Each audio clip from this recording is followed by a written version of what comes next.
할렐루야, 아멘. 네, 오늘 주의 이름으로 여러분 모두를 축복합니다.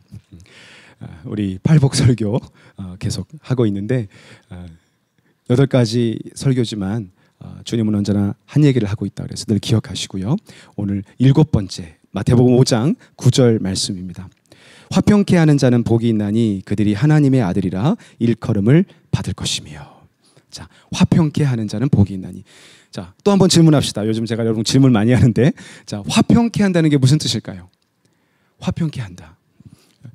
그냥 언뜻 들으면 peacemaker라고 생각이 들어요. peacemaker. 평화를 만들어내는 사람은 복이 있다.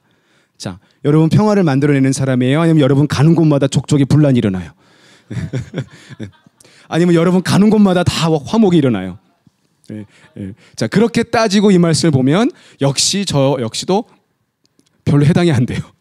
그러니까 저는 이 말씀의 본질을 정확히 이해 못하면 오늘 이 말씀은 무거운 말씀이라 그랬죠. 근데 보세요. 오늘도 말합니다. 화평케 하는 자가 복이 있다 그러니까 우리 모두가 좀 피스메이커가 돼서 분란이 있고 어려움이 있고 힘든 자리에 들어가서 좀 평화를 만들어내. 뭐 그것도 틀린 말은 아니에요. 좋은 말이에요. 근데 오늘 예수님이 말하는 것은 너희들 좀 피스메이커가 돼봐라고 말하는 것이라면 우리는 피스 운동을 해야 돼요. 근데 성경은 그 얘기를 하고 있지 않다. 그러면 오늘 우리 조금 더 화평의 의미가 뭘까를 한번 보자. 오늘 예수님은 재미난 말씀을 성경에 많이 했어요. 뭐라 그래요? 내가 이 땅에 평화를 주러 온 줄 아느냐? 나는 이 땅에 검을 주러 왔다 그랬어요. 그런 말 들으면 주님 좀 이상하다. 네. 오늘 세상은 화평을 원하는데 주님은 도리어 반대 얘기를 하시는 거예요. 그러면 예수님이 생각하는 화평과 평화라는 정의는 오늘 우리가 생각하는 정의와 분명히 다르다는 겁니다. 화평이라는 게 뭘까? 뭐가 평강이라는 것일까? 이사야 9장 6절에 보면 이는 한 아기가 우리에게 낳고, 예수님의 얘기예요. 한 아들을 우리에게 주신 바 되었는데 그의 어깨에는 정사를 메었고 그의 이름은 기묘자라 모사라 전능하신 하나님이라 영존하시는 아버지라 평강의 왕이시라. 우리 예수님 평강의 왕이시래요. 그러면 화평, 평강이라는 단어는 누구에게 해당되는 단어냐면 예수님을 지칭하는 단어예요. 근데 정작 예수님은 이 땅에 오셔서 나는 화평 주러 오지 않았는데 라고 말하는 거예요. 그러니까 이게 무슨 의미일까? 그러면 성경이 말하는 진짜 화평의 의미는 뭘까? 화평의 참된 의미는 원수되었던 것이 평화를 이루는 뜻이에요. 원수가 평화를 이루었다. 영어로 좀 말하면 reconciliation, 화목했다라고 말하는 거예요. 그러면 성경이 말하는 예수님의 직분은 뭐였냐면 화목케 하게 오셨다. 예수님이 하신 게 뭐예요? 죄로 죽을 수밖에 없는 우리를 하나님과 우리 사이에 서셔서 중간에서 양쪽을 연결하여 원수되었던 하나님과 우리의 관계를 화목케 만들었다. 맞습니까? 이게 화평이에요.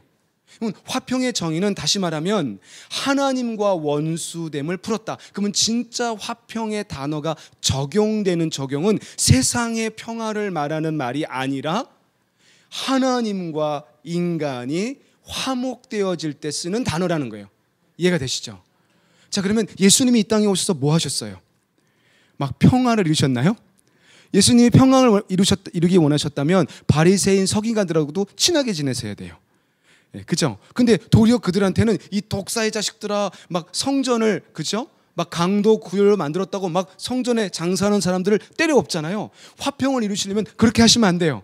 그냥 피스메이커를 하셔야 돼요. 이러지 맙시다. 우리 타협합시다. 좋게 합시다라고 이야기해야 돼요. 근데 예수님은 절대 그러지 않았어요. 예수님은 도리어 죄가 있는 곳에, 문제가 있는 곳에, 하나님이 원하지 않는 곳에 도리어 채찍을 들고 아주 엄중히 회개를 선포하셨어요. 근데 그를 평강의 왕이라고 말하는 거예요. 오늘 주님도 똑같아요. 우리들에게 원하는 것은 좀 어려운 세상에 나가서 우리 전쟁하지 맙시다. 물론 전쟁은 절대 해서는 안 되지만 뭐 싸우지 맙시다. 화평합시다. 제가 좀 충격받은 사건이 뭐냐면, 요즘은 많이 안 보입니다만 예전에 제 기억에 그 캐톨릭 신부들과, 제가 캐톨릭을 뭐라는 건 절대 아닙니다. 근데 신부들과 또 우리 스님들과 또 다른 종교의 종사자들, 뭐 기독교 목사들도 마찬가지죠. 다 같이 모여서 1월 1일 날 촛불을 들고 평화의 기도회를 열더라고요. 하나님이 원하시는 화평의 모습은 뭐냐면 세상의 그런 화평을 말하는 것이 아니라는 거예요. 도리어 예수님은 그러지 않았어요. 그러니까 예수님이 이 땅에 오셔서 도리어 회개를 원했고 진짜 질타하셨고 죄를 책망하셨고 죄를 드러내셨어요. 왜? 그렇게 죄가 회개되고 드러나고 책망되어야 하나님과 진짜 화평을 이룰 수 있기 때문에. 그러니까 오늘 그 스님들과 목사님들과 신부님들이 또 종교의 모든 지도자들이 함께 모여서 촛불을 들고 기도했다는 것, 어찌 보면 되게 평화스러운 행진이에요. 많은 사람들이 박수를 보냈어요. 봐라, 그럼 저렇게 해야지. 왜 그냥 종교는 싸워? 왜 기독교는 자꾸 자기 것만 옳다 그래? 라고 말하지만 여러분 꼭 기억하셔야 됩니다. 기독교는 화평을 이루고 다른 종교와 평화를 이루는 종교가 아니라는 사실이에요. 기독교는 종교가 아니에요. 성경은 진리입니다. 진리는 딱 하나일 뿐이지 여러 가지와 함께 합쳐서 함께 만들어내는 것이 진리가 아니라는 사실이에요. 그러면 성경이 말하는 진짜 화평은 하나님과 원수된 우리 인간들이 하나님을 앞에서 회개하고 자기의 죄를 드러내고 하나님만이 유일한 하나님이라는 것을 인정하고 내가 철저히 회개의 자리로 들어가서 원수됐던 나와 하나님의 관계가 화목으로 이루어질 때 비로소 평강이 오는 것입니다. 여러분, 오늘날 우리가 혼동해서는 안 될 것 같아요. 다 좋은 게 좋은 거야. 여러분, 좋은 게 얼마나 무서운 건지 아세요? 다 괜찮은 거야. 다 이해할 거야. 하나님은 사랑이시니까 다 넘어가도 괜찮을 거야. 이 정도 이해하실 거야. 아니요.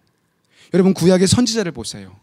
수많은 거짓 선지자들은요, 이스라엘 백성에게 이렇게 예언합니다. 평안하다, 평안하다, 평강이 올 것이다. 평강의 하나님이 너희를 축복할 것이다. 그런데 유일하게 에레미야 선지자 보세요. 미가 선지자 보세요. 이사야 선지자 보세요.